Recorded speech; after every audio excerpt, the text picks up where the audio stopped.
百花宴上，我救了落水的清冷首府，封某无以为报。那看看腿，在下会重金酬谢。我想看看腿，鄙人欠姑娘一个人情，所以可以看看腿吗？自此京城人人皆知，温家的憨傻小姐缠上了金贵首府。皇帝赐婚那天，风素冷着脸夸我好手段，后来他还是应下了这门婚事。算了，你这样傻，旁人也不会要你。却意外看到太子拿糖哄我。绵绵，想不想玩话本中的作？大家好，欢迎收看达达听书。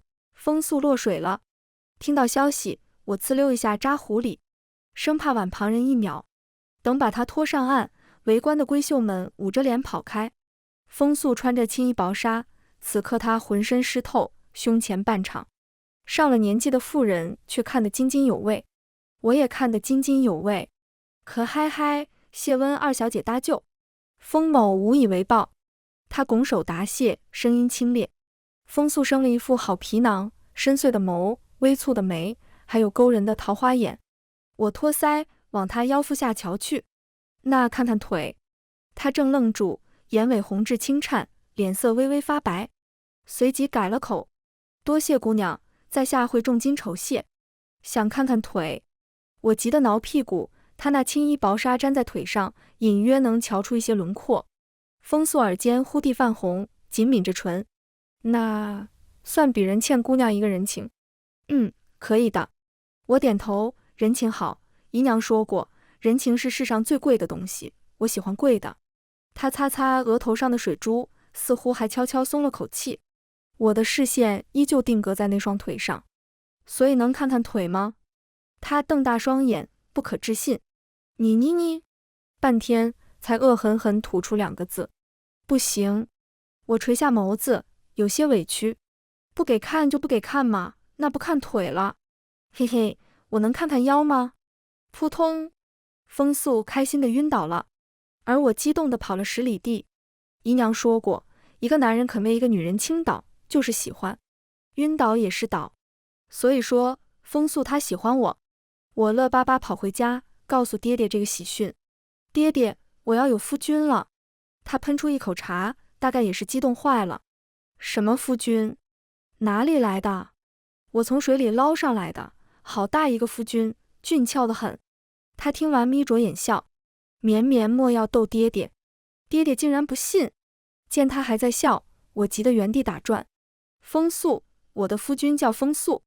听完我英雄救美的故事后，爹爹猛然起身，茶杯落地，腰间肥肉颤颤巍巍。完犊子喽！温绵绵，你可真是我的好女儿。我嘿嘿一笑。爹爹，你莫要夸我。他忽然从背后掏出鸡毛掸子，语气严肃。哪个要夸你？小兔崽子，我打不死你。我跑得吱哇乱叫，爹爹在后面追得吱哇乱叫。远远看见长姐过来，我赶忙扑她怀里。长姐救我。长姐护着我，不断讨饶。爹爹，绵绵还小，她还是个孩子啊。再者说，救命针，看看腿怎么了？封首府不免太过小气。爹爹大声咆哮：你们就娇惯他吧。不多时，我跪在了祠堂，苦思冥想，我也想不明白。我如此机灵聪慧，都能自己找夫君，爹爹为什么还要打我？绵绵委屈，绵绵想哭，比被人叫傻子还难受。从小到大，外人都说我傻，其实我一点都不傻。我知道夫君得挑模样好的，因为姨娘曾经说过，肩宽胸厚、腰细腿长的俊俏夫君是稀罕物，必须先下手为强。我问姨娘，怎么下手，怎么强？她摸摸我的头，笑出声：绵绵长大就晓得了，放心，姨娘会帮你。后来我长大了，姨娘却成了小小的木牌。闭眼前，她的声音断断续续：要找俊俏的、细腰长腿的、疼人的夫君，我的绵绵要一生安康。我鼻涕眼泪呼一脸，绵绵记下了。几集后，我便开始期待细腰长腿，能陪我玩，给我买好吃的，会哄我睡觉的夫君。没想到我温绵绵运气如此好，赴个宴的功夫就碰到了风速。他如同画本子里迷惑人的男妖精，勾得我七荤八素。在祠堂里是睡不安稳的，我却做了梦。梦里风素拉起我的手，引着我摸她，一身红衣，眼波流转。绵绵，腰细不细？腿长不长？我甜甜的笑了。第二天，爹爹押着我到封府赔罪。首府大人，是下官教女不严。我这女儿有点憨傻，您大人有大量，不要同她计较。想起昨晚那个梦，我心里痒痒的，偷偷抬眸瞧她。风素端坐着，面无表情，好高冷的夫君。他淡淡开口，温大人可知外面把我和温二小姐传成什么样了？爹爹拿帕子擦汗，谣言而已，大人不必放在心上。风素把扇子捏得滋滋作响，眼眸上挑。他们都说百花宴会，温二小姐英雄救美，首府大人知恩图报，当场给温二小姐露大腿。二人情意绵绵，毫无顾忌，看腿看得不知天地为何物。我猛地站起来，愤愤不平。不是这样的，他们胡说。爹爹眼含热泪，朝我投来欣慰的目光。对，一切都是误会，小女不是这样的人。我骄傲地抬起小脑袋，他根本没给我看腿，连腰也不给看，小气鬼。只见我爹摇摇欲坠。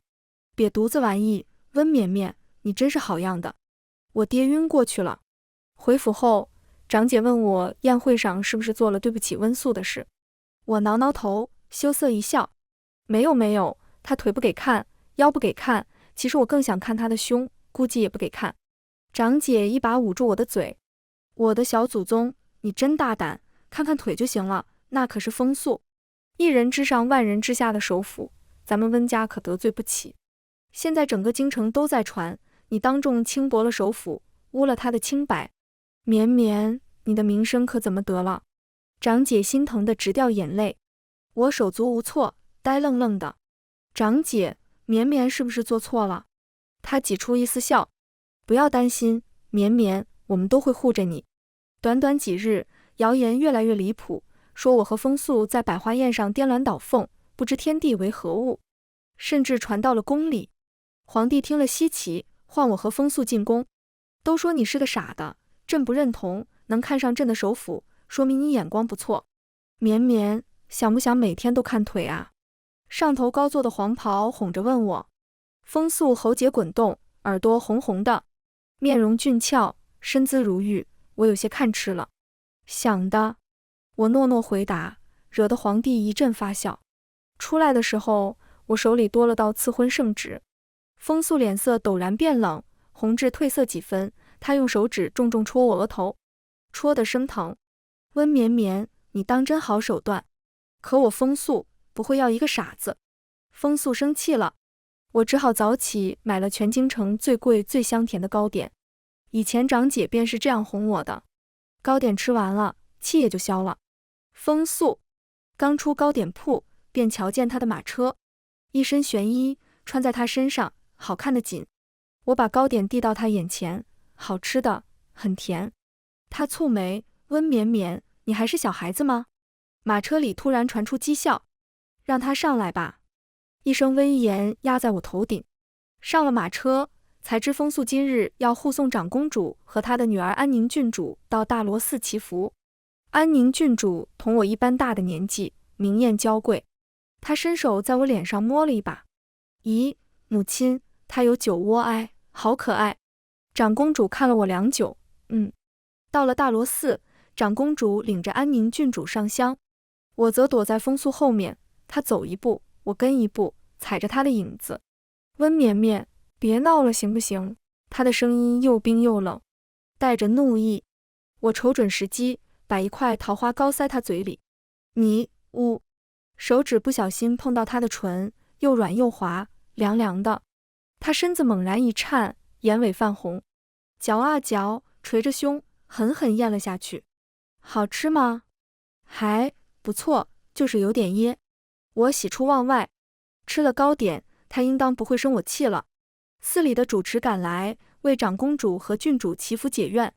母亲，太子哥哥何时回京？女儿已经及笄，该嫁人了。安宁郡主嘟嘴撒娇，惹得长公主一阵爱怜。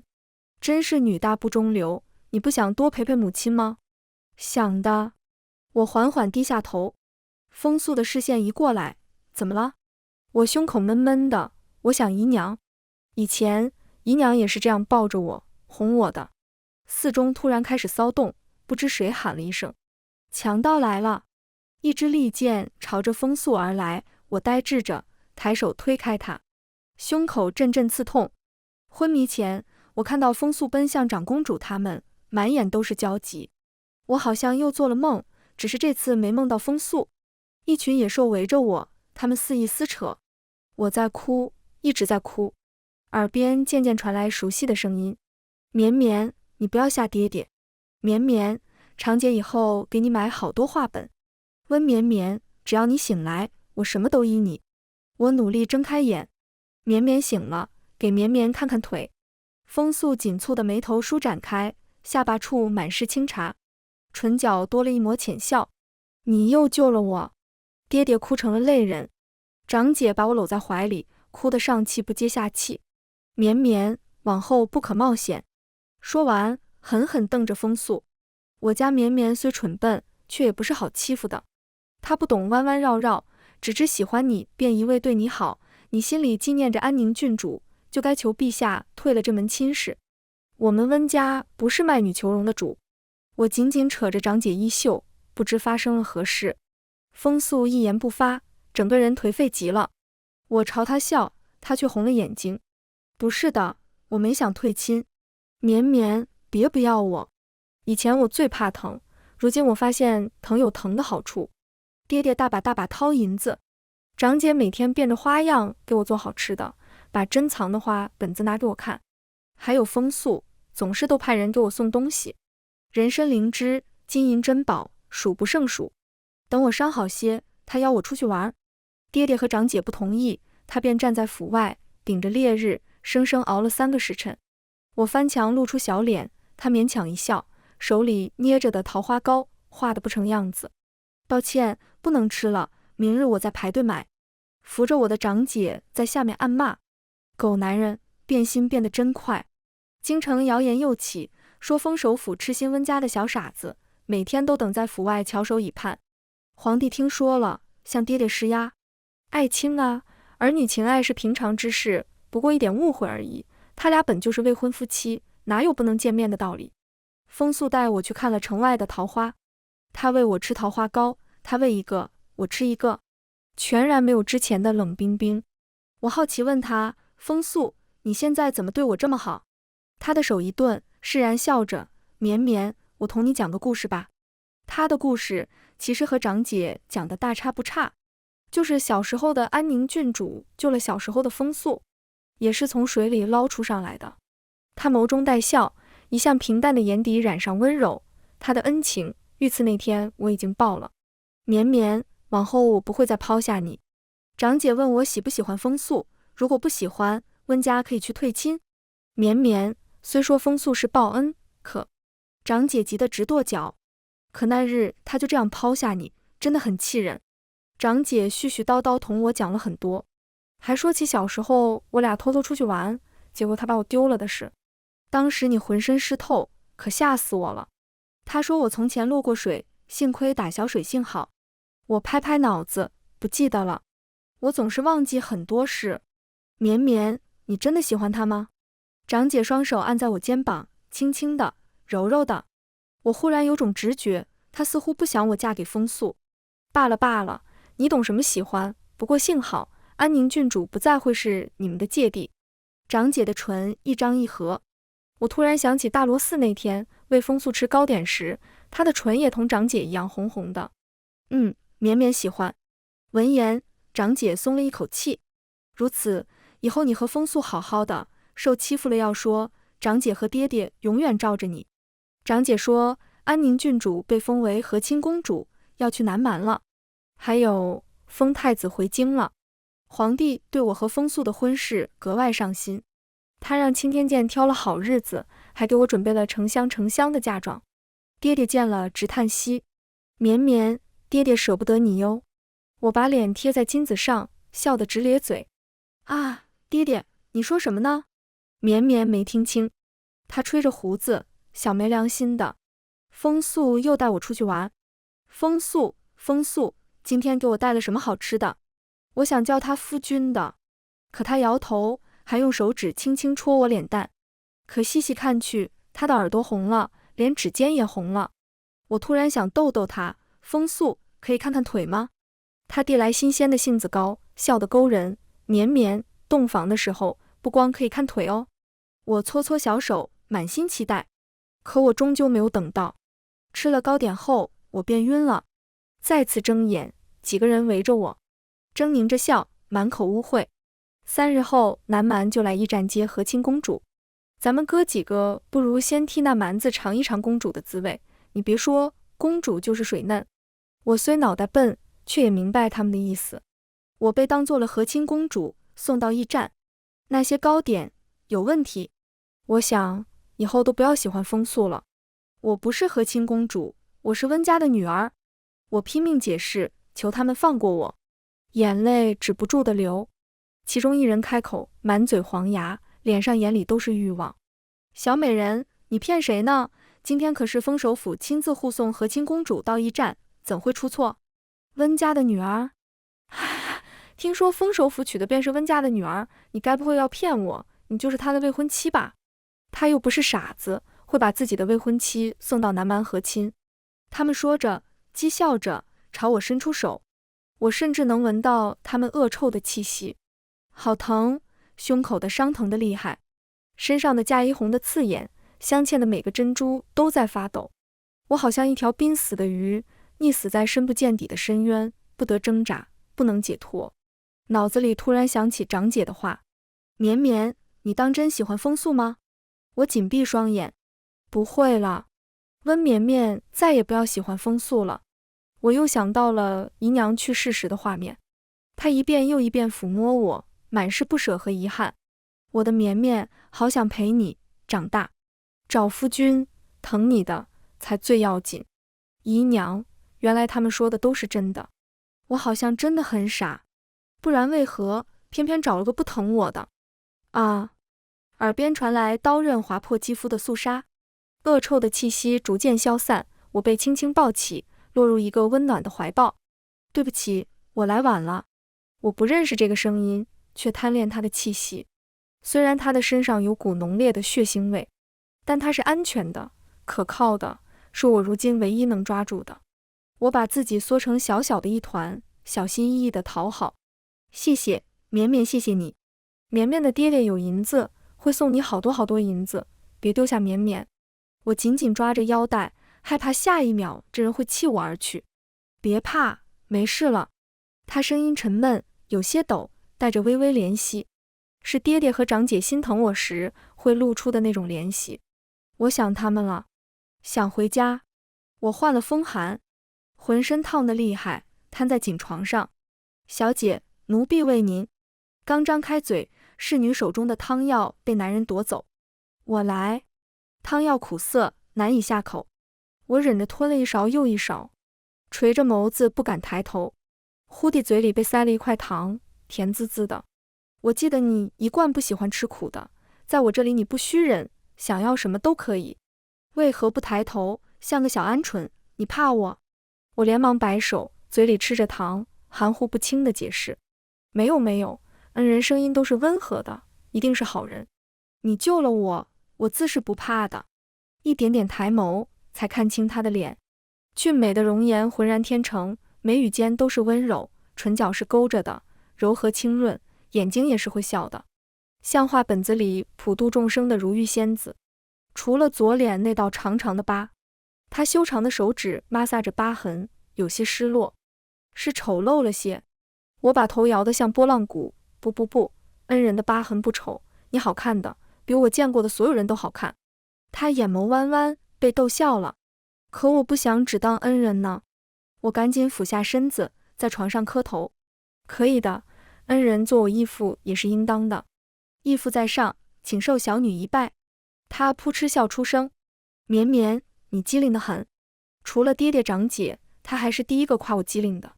我说想回温府，他不说话，手指在桌上扣着。你先在此养病，晚些时候我带温府的人来。我感激涕零，见他要走，伸手扯住他衣袖。不知恩人身份，我好报答。他回头朝我笑。周时安，他们都唤我一声太子。我的手僵在半空。周时安，长姐曾经说过，那是大周太子，一个嗜血的疯子。我又变成了鹌鹑，缩在屋里不出来，数着手指头，等爹爹长姐来接我。周时安见了我这副模样，笑得茶杯都拿不稳。绵绵，我这里有洪水猛兽吗？我想说没有，真正的洪水猛兽我已经见识过了。我现在只想回家。绵绵，长廊的尽头站着2个熟悉的身影，是爹爹和长姐。我哭着跑向他们，肆意宣泄难过的情绪。爹爹长姐，绵绵是笨蛋，让人给骗了，呜呜呜。回家，绵绵想回家。爹爹流着泪向周时安拱手，多谢太子殿下。回温府后，我睡了3天3夜。等我醒来，长姐告诉我，爹爹进宫了。风素小人，竟敢为了安宁公主害你，我们温家吞不下这口气。绵绵，你受苦了。我搬个小板凳，在院子里等爹爹。等啊等，没等到爹爹，却等到了一个我不愿意见的人。绵绵，他俊美的脸无比苍白，眼底乌黑，眸子布满血丝，眼尾的那颗红痣暗淡无光。绵绵，对不起，我以为一战无事的，一天只需待1天，等把安宁藏好，我便回去接你。他说安宁实在怕和亲，长公主便出了这个主意，找个年龄身形相似的，先送到驿站，在暗中把安宁送走。绵绵，我没想到那几个人胆大包天，终究是我对不住你。他摇晃着身子，颓废不堪，仿佛我说一句重话，便能将他击溃。绵绵，以后没以后了。我咬着唇，直直盯着他。风素，我们没以后了，我不愿嫁你了。他愣愣地站着，身子埋在落日的影子里，眼眶通红，整个人写满了落寞和绝望。不可以的，绵绵，不可以退婚。我喜欢你。长姐带着小厮过来，气势汹汹。好你个风素，正门不让进，便翻墙过来。我们绵绵因为你受了多少苦，不要脸的东西，还敢过来求绵绵。来人，给我狠狠打，打死了算我的。不要脸的玩意，恶臭脏烂的货色，口口声声说喜欢绵绵，那为何要伤他？还有脸提婚事？告诉你，没门。爹爹回来时，手中拿着退婚书，旁边站着周时安。他拿了一摞画本子，不知怎的，他在府里住下了。爹爹说是感谢救命恩人，长姐却支支吾吾不说话。我又回到了以前的样子，白天肆意玩乐，晚上偷摸看画本。爹爹长姐说我心大，周时安却只是笑，那温柔的笑似乎能把我看透，看透我拙劣的伪装。我不是心大，只是不愿回忆。他脸上有道长长的疤，我心口好像也长了条长长的疤。一个人呆着的时候，想到那些疤痕便会作乱，扯得我生疼。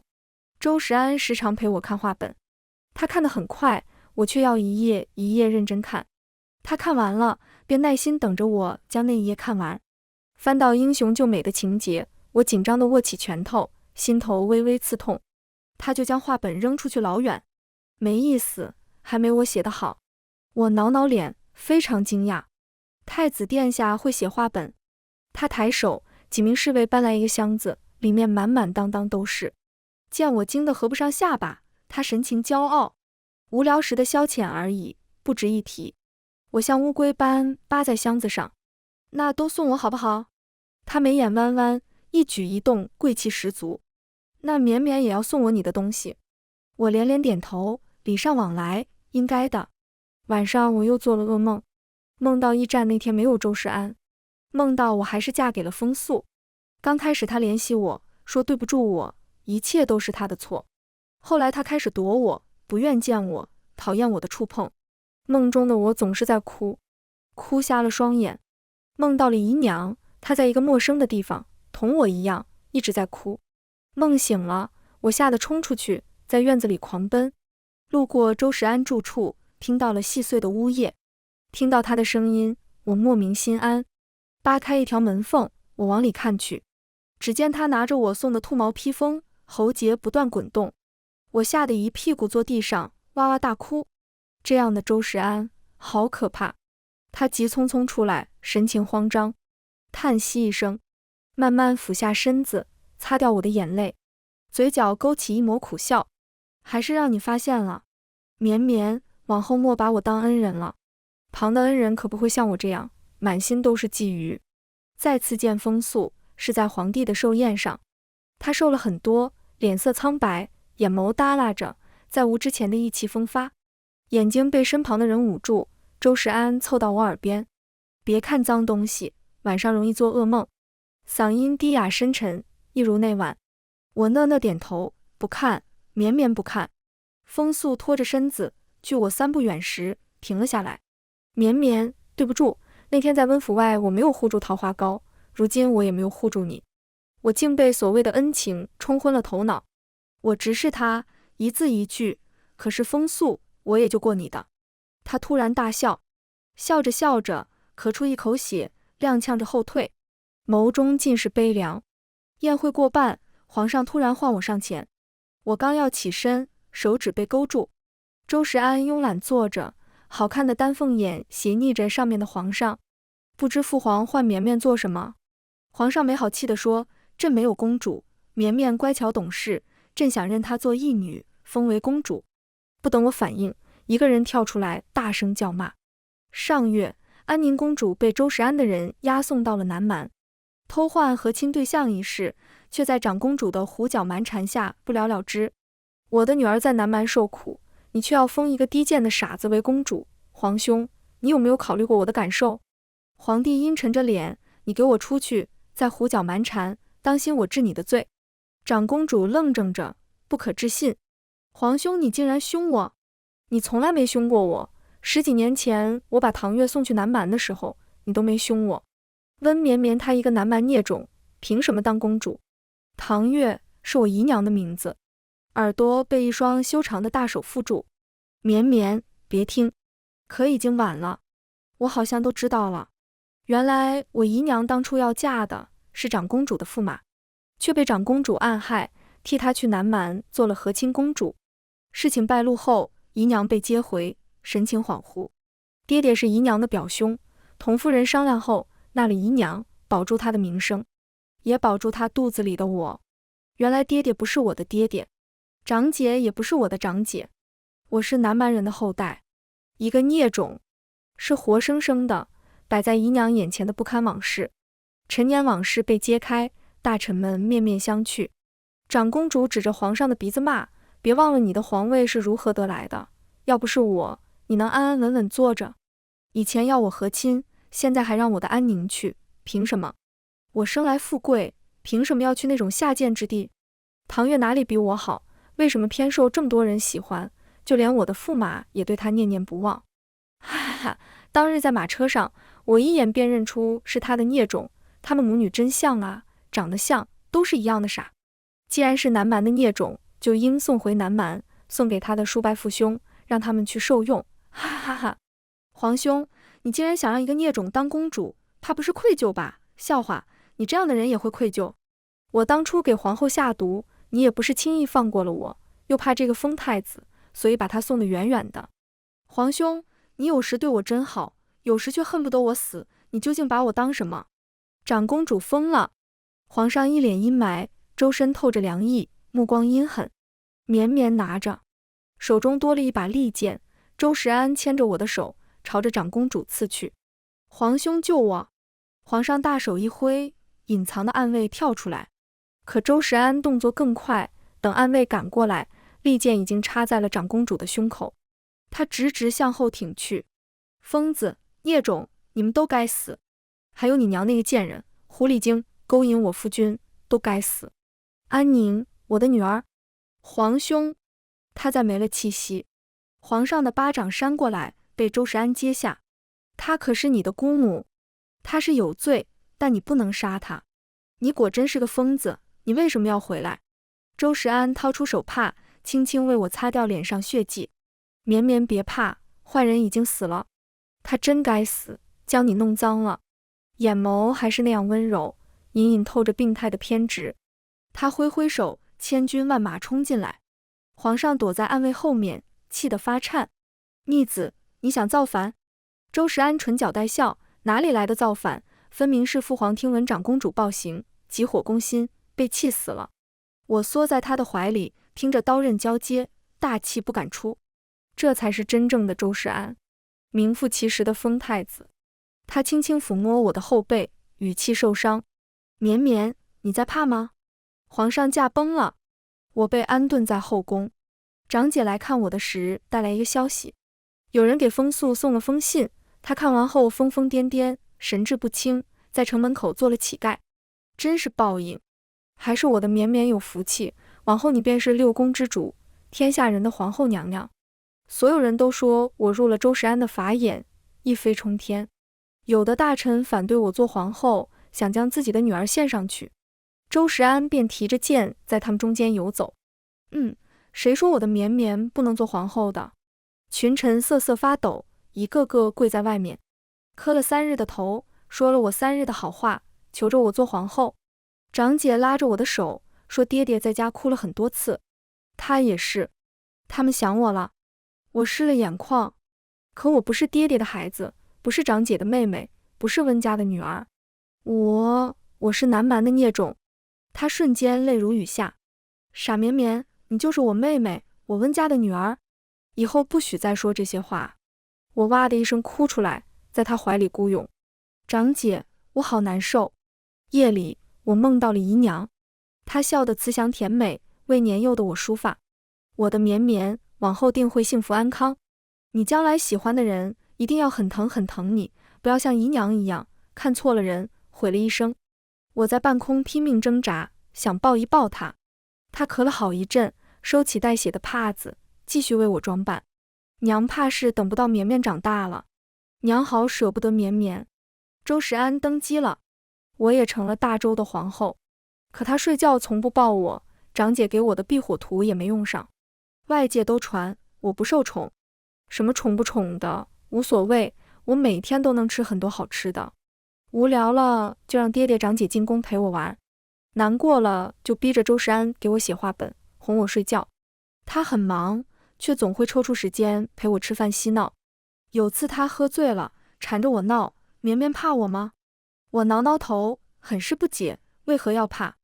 他贴上我的额头，似乎狠狠松了一口气，说我想多了，绵绵是最纯真的人。长姐便是这样说我，太过纯善，喜欢一个人便会用尽力气去喜欢。她说绵绵很勇敢。她又在我怀里撒娇，告诉绵绵一个秘密，风素的那封信是我送的。她看完就疯了，哈哈哈，解气，真解气。我问她信里写了什么，她突然清醒过来，没什么。我追着问，她眼底的笑变了味道。绵绵，要不要玩话本里的作作作？我嘟起嘴巴，是这样吗？她扶着我的腰，将我放在腿上。一个人作作作可不行哦，我同绵绵一起玩。哦，原来这才是作作作。我是不祥之人，宫里人都怕我。父皇骂母后生了一个疯子，母后搂着我哭，安慰我不要怕。可我不明白，只是杀了几个不听话的宫人，他们表面上对我恭恭敬敬，私下却听从长公主，用巫蛊之术狠狠诅咒我。父皇不信我，他只信长公主。母后信我，可她死了，被长公主杀死的。后来我被送出京城，养在最神圣的寺庙，在那里我学会了伪装，如何装一个君子，装一个如玉谪仙人。幸好我的皮囊很会哄人，长大后师父师兄都信我，信我已经改过自新，不再痴迷杀人。我便暗中筹谋，在京城织了一张大大的网，时机成熟后回了京。在京城大肆杀戮时，一个人闯进我视线，那是一个瞎眼的小傻子，什么都不懂，单纯的要命。他的母亲良善，却遭长公主迫害，他的夫君犹豫懦弱，害他被侮辱，可他还是心软。听下人家中遭难，他心疼得直掉眼泪，掏了大笔大笔的银子。遇到路边的小乞儿，买了包子，坐在路边和他们一起吃。我不小心遇刺，奄奄一息，躺在小巷里。他恰好路过，闻到浓郁的血腥味，没有逃走，呆愣愣的，看不到我，好看的小脸皱着眉。他还是救了我，却什么也不图。我告诉他我是当今太子，他只是笑笑，让我往后别骗人。我说我真的是太子，他收了笑。原来你同我一样，都没有娘亲。我承诺给他送金银珠宝，他走到窗边，明明看不见，也不知在想些什么。如果你真是太子，便盖一个大大的宫殿吧，让那些乞儿都住进去。他们没有娘亲，也没有家。他站在那，好似有光透过来。后来我复仇成功，登上了至高的宝座，心里却总想着那个小傻子，派人去问陛下，他死了，死在了桃花开的正旺的时候。我摆摆手，吩咐所有人出去，一个人在龙椅上坐了很久很久，迷迷糊糊中睡着了。再次睁眼，我回到了过去。我快马加鞭赶去那个驿站，那个令他痛苦一生的驿站。幸好一切都还来得及。他小小的一只，瑟缩着，不敢发出声，扯着我的腰带讨好。我的心都碎了。风素真是蠢，2次落水，救他的明明是同一人，他却被花言巧语蒙了心智，错认恩人，也错过了他的缘分。我带着绵绵回了东宫。父皇骂我心思不正，强取豪夺。我看着躺在院里晒太阳，拿着画本哈哈大笑的女孩，心中的占有愈发强烈。她可以没有我，我却不能没有她。强取豪夺又怎样？只要她愿意，我可以给她我所有的一切。往后余生，唯愿绵绵，时事平安。全文完，达达听书感谢您的观看，我们下个故事再见。